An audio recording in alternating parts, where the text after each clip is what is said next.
Hillary Clinton gave a major economic speech on Friday, laying out some tax proposals. I happen to be watching live on Fox Business. How much attention do you think that is getting compared to the email story? The lead for the day, totally blown off the screen by the New York Times, reporting that two inspectors general in two different departments are recommending the Justice Department conduct a criminal investigation of the handling of Hillary's private email, which of course was such a big scandal earlier this year.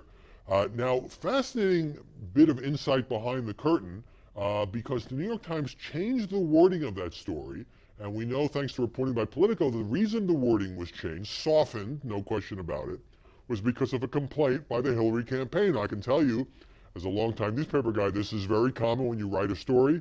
You call for comment, maybe you get it, maybe you don't.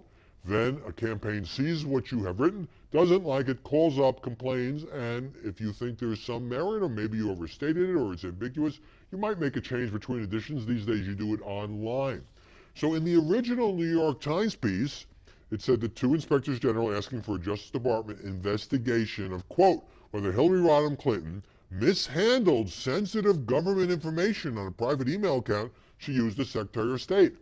After the complaint, that was softened to whether sensitive government information was mishandled in connection with the personal email account Hillary Rodham Clinton used as Secretary of State.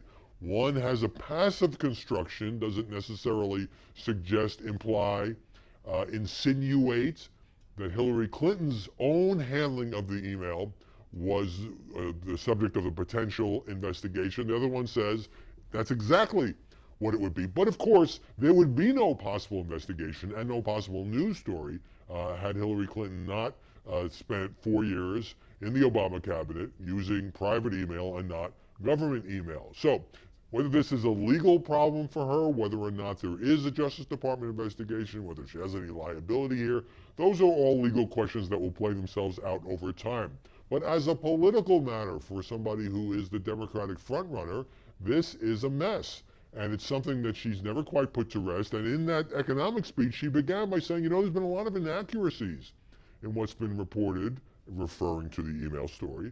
But then, you know what? She didn't mention any inaccuracies, and nor did she provide any details. She just said she was willing to answer questions before Congress. So this just sort of underscores, at a time when some recent polls suggesting that Hillary Clinton has a problem on the trust and honesty issue with voters, a majority of voters, if you look at the whole general electorate, this email story, which the press made a very big deal of, and which the New York Times originally broke, and when you talk about the liberal media loves Hillary, well, the New York Times has given her a very hard time on this, and the Clinton Foundation, along with some other news organizations.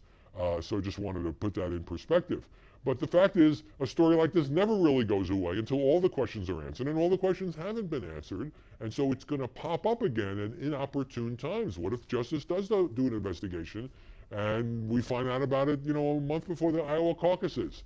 This is why it was probably not a good idea in the first place, and this is why it continues to be a media story. It fades in and out of the news like a lot of other things. We're all talking about Donald Trump these days.